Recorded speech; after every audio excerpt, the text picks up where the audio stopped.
Lightning strikes the great tree. The trunk splits in an instant, and the shock rips through the termite city. Inside, millions of workers and soldiers begin a desperate rescue.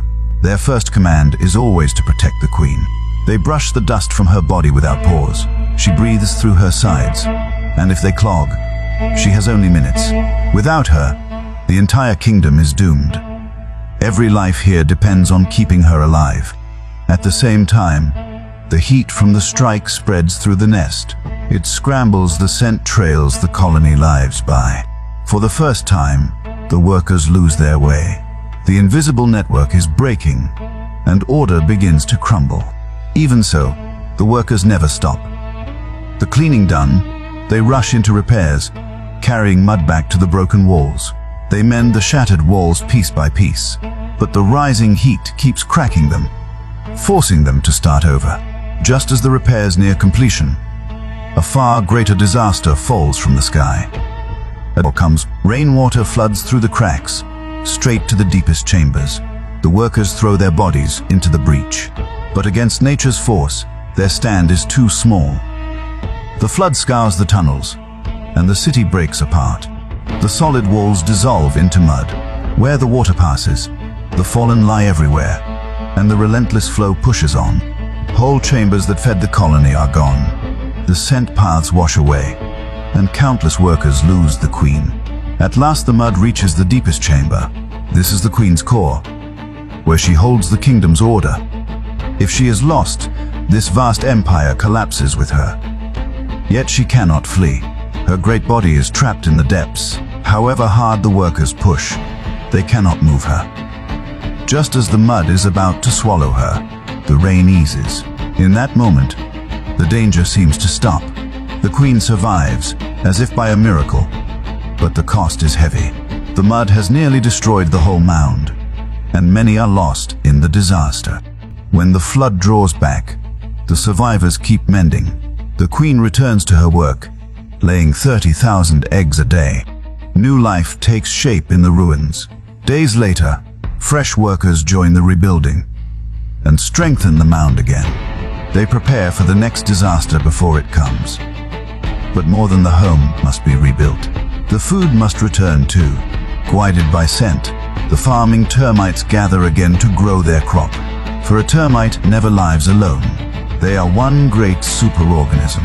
The soldiers patrol the borders, loyal guards who defend the kingdom with their lives.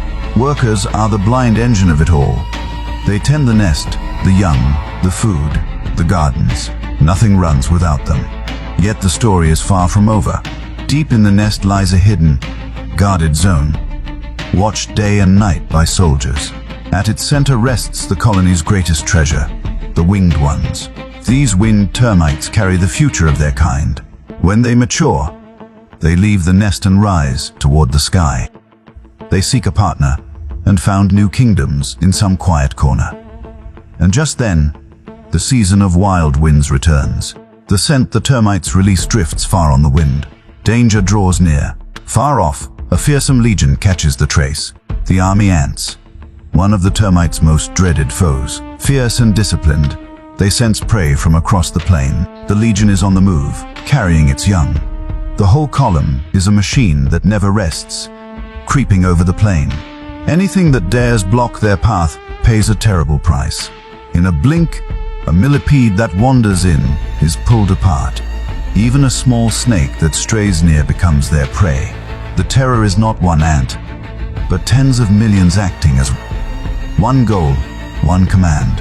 When numbers reach a certain point, even the smallest lives become a force that strikes fear. Driven by hunger, the nomads reach a waterfall. The rushing current blocks their way, and they must find another route. For the army ants, a scattered column means the stragglers are soon lost, and the danger does not end there. A hunter has long waited in the sand, an antlion. A few panicked soldiers slip into its funnel, and the sand slides. From the pit floor, the antlion lunges and drags its prey under. One moment the hunted.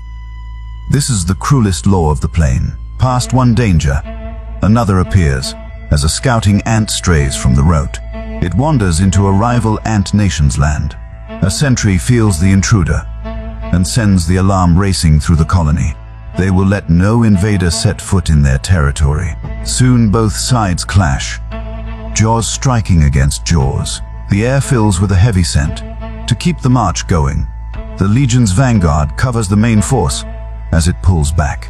The few that fall are dragged off to the rival nest as food. For a legion of tens of millions, such a loss is nothing. They could overrun this nest, but they have no need. From the start, they have one true target, the Termite Kingdom. Though it is near, the Legion does not rush to attack. Instead, the army halts for its final preparations, moving the young, readying itself to meet the coming battle. Soldiers guard the edge all night. The Legion is a tuned machine, every member readying for tomorrow's fight. Meanwhile, the kingdom nearby knows nothing, still mending the flood's wounds, readying the young for their flight. Workers move between chambers. Soldiers walk the borders. None sense the battle that will decide the kingdom's fate. It is already close. At first light, the army ants sound the charge. The first wave rushes the entrance of the nest. They draw the soldiers' attention to buy the main force its chance. The true attack pushes fast along the fallen trunk. They lock onto one another, body to body.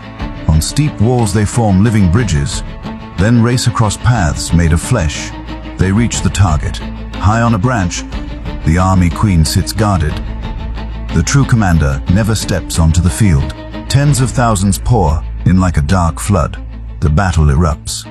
The termite soldiers resist with everything they have. But against the surging enemy, their line gives way. More and more entrances break. More and more tunnels are taken. The dark tide spreads inward. Even the young royals, about to fly, cannot escape. They scatter and run for their lives. One by one they are caught and pulled apart. Before they reach the sky, they end where they were born. Chaos spreads. The whole nest falls into panic, yet deep inside, a brief calm still holds, for no warning has reached this far. No termite knows the danger has passed the outer walls and nears the heart of the kingdom. The Legion keeps seeping in. They cross the winding tunnels, past one line after another, deep into the fortress. Soon the nurseries fall. For the army ants, the larvae and young termites are the greatest prize. They cannot resist. They are easy to carry. Richest of all, full of nourishment. Countless larvae are hauled out as stores, while the danger creeps ever deeper. The Queen's Chamber, the last heart of the civilization. Only now does the vast, tangled structure show why it exists. Crossing tunnels, nested chambers, endless forks and hidden rooms. The whole nest is one vast underground maze. It slows the Legion, buying the Queen a last chance. The workers begin their final orders, seal every path to her. Mud is carried up to fill the cracks. Every worker races the clock, for they know what the loss of the Queen would mean. But the truth is harsher than they fear. The Legion moves far faster than expected, and time is almost gone. Nearly the whole nest has fallen. The gardens ruined, the young taken. Countless termites lost defending their home. The once thriving underground kingdom is now a ruin. The only place still holding is the Queen's Chamber. One last barrier stands between them. The Legion does not know the kingdom's heart is within reach. Time drains away. Workers seal the tunnels without stopping.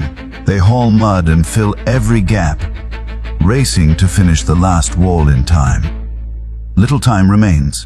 To protect the Queen, the workers choose the oldest, most tragic way. They use their own bodies. They raise a wall, layer upon layer. Countless tiny lives lean on one another, holding the Queen in the center. On and on, it becomes a wall built of life itself. A wall that never gives ground. Beyond it, the Legion clears. They haul the spoils and the fallen to the rear. In this brief gap, the survivors gather at the last refuge. More and more come to the chamber. More and more join this final defense. Yet fate gives them little room to breathe. As the field is cleared, more army ants press in. They do not stop. They do not turn back, for one target still remains. The Termite Queen, the mother who rules the empire. Meanwhile, The ceiling nears its end, the last gate almost shut. A little more time, and the kingdom might hold. Then it happens. A searching ant finds something strange in the ruins. A scent.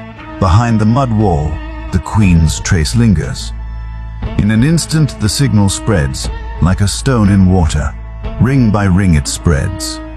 The secret they fought so hard to keep is now exposed. The army ants converge from every side. The final battle begins.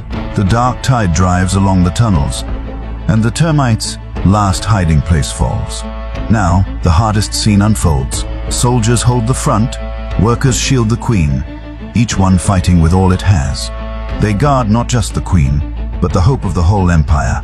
Yet against such overwhelming numbers, they are few. Their stand looks frail. One rank falls, another takes its place. The army ants strike the last line like a tide. The line shrinks, the circle tightens. The end draws closer and closer. Some army ants are one step from the queen, one bite to her body, and the queen's life would quickly end, and the whole kingdom with it. In this moment, every effort seems lost, every sacrifice in vain. The kingdom stands at the very edge of ruin. The scale tips toward the army ants. Then, at this desperate hour, it happens again. Outside, the dark sky roars. At once, a downpour falls without warning. Water seeps through the cracks and washes away the army ants' scent trails. For a legion that moves by scent, this cuts the nerves of the whole army. Front and rear lose contact at once. The reinforcements lose direction. The orderly attack turns to confusion. At the same time, more rain pours underground. Mud fills the tunnels. The firm nest turns slick and heavy. The narrow passages clog, and many ants are trapped within. They can go neither forward nor back. The unstoppable dark flood halts for the first time, its scent guide gone. More army ants lose direction. They collide and crowd together, and the legion falls into chaos it has never known. Within them, a scent of retreat starts to spread. Panic takes hold. Even these tireless hunters feel despair at last. At last the termites get their chance. The shrinking line holds firm. The surviving soldiers break out for a final push. They throw themselves at the scattered enemy. Wave after wave, again and again. In the muddy underground tunnels, more army ants fall. More tunnels return to the termites. The tide turns, and the unstoppable dark flood breaks apart. The surviving army ants lose all will. They no longer attack or advance. One thought fills them now: to flee this place. Soon every invader in the depths is undone. Outside, the army queen finally sees that the battle is lost. The order to retreat goes out. But this time the termites do not yield. They strike back and chase the fleeing enemy. They rise to settle what was taken. The termites, now the greater force, close in from all sides on the fleeing enemy. Countless soldiers fall upon them and break what resistance remains. The once invincible legion is now in full disorder. The army queen, hidden so long at the rear, loses her last guard. Her escorts fall one by one as the circle closes in. As the last line breaks, the army queen falls into the mud. The battle is over. 3 days and nights finally ended. With the army queen gone, the rain calms, the wind falls away. The sounds of the clash fade, and the land grows quiet. All that remains is a broken field, telling quietly of all that passed here. The survivors emerge from the ruins. They clear the fallen, mend the cracks, open the ruined tunnels. The rebuilding starts again, as if all were as before. But only they know what a terrible battle once raged beneath this silent ground, and how many lives it cost. Countless ones remain forever in the dark. What they fought for was never one queen, but the future of their kind. In nature, none remember this battle. The wind scatters the scent, the rain erases the traces, time buries it all. The fallen leave no stone, and no one keeps their names. Yet these tiny lives fought for survival and for home. They fought for the future, against a far stronger foe, with only a thread of hope, and still they held the line. To the very last moment, they never gave up. for every life in nature. Simply to survive is the greatest victory of all.